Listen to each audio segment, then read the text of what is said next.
और इस समय हम नैनी डांडा में हैं। ये नैनी डांडा का हॉस्पिटल है, 30 बेड का हॉस्पिटल। काफ़ी समय से यहाँ पर एक्सरे मशीनों की डिमांड चल रही थी, हमने भी खूब आवाज़ उठाई। हालांकि इससे पहले कांग्रेस की सरकार ने भी यहाँ पे मशीनें लगाई, वो मशीनें भी जंक ने खाई।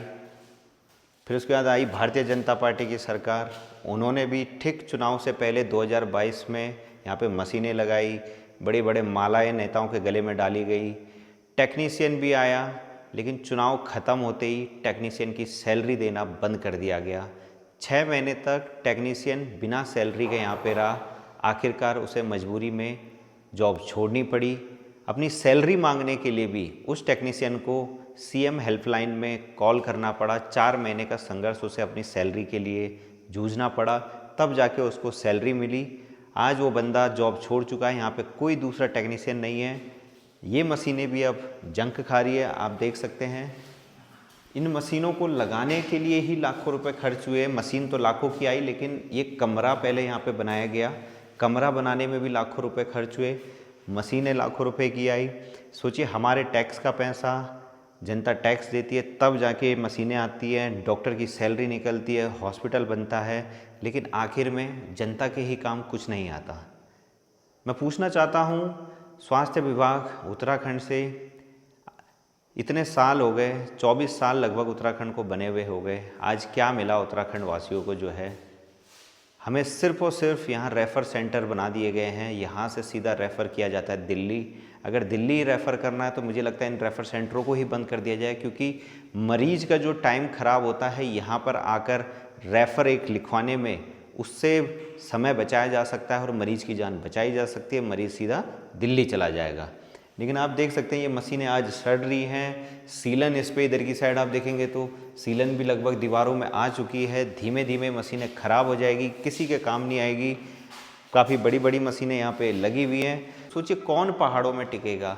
सैलरी नहीं दे रहे हो, फ्री में काम करवा रहे हो, जनता से आप वादे बड़े बड़े कर रहे हो कि जो है हमारे पास इतना पैसा है, हम ये करेंगे, हम वो करेंगे। आइए मैं आपको और भी चीज़ें दिखाता हूँ, साथ ही साथ डेंटिस्ट की मशीनें मैं दिखाता हूँ आपको।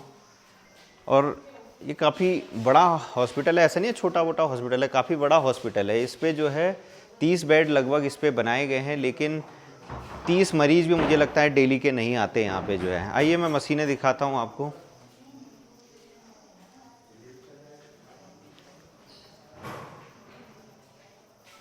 एक मिनट, ये जो मशीनें हैं ये डेंटिस्ट की मशीनें हैं, लेकिन यहाँ पे डेंटिस्ट नहीं है। ये मशीनें भी जंक इन पे लग रहा है, कोई डेंटिस्ट यहाँ पे नहीं है।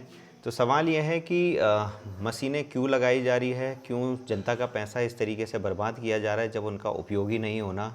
उत्तराखंड के स्वास्थ्य विभाग को इस पर गहन अध्ययन करना चाहिए कि इस तरीके से जनता के पैसे को क्यों बर्बाद किया जा रहा है। अगर आपके पास डॉक्टर ही उपलब्ध नहीं है, यहाँ पर सारे के सारे डॉक्टर वो डॉक्टर हैं जो पढ़ाई कर रहे हैं, जो अपनी ग्रेजुएशन कंप्लीट करना चाह रहे हैं, जो कोई बड़ी डिग्री लेना चाहते हैं, वही डॉक्टर यहाँ पे अपॉइंट कराए जाते हैं।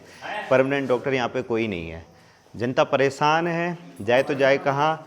और सोचिए अगर यहाँ पर सिर्फ ऐसे डॉक्टर आएंगे जिनको एक्सपीरियंस नहीं है, तो वो क्या करेंगे? वो सीधा रेफ़र ही करेंगे, उनके पास कोई दूसरा ऑप्शन होगा ही नहीं। काफ़ी बड़ा ये हॉस्पिटल है। मैं आइए आपको जो है डॉक्टरों के यहाँ पे आवास भी दिखाता हूँ। ऐसा नहीं है कि यहाँ पर किसी चीज़ की कोई कमी हो।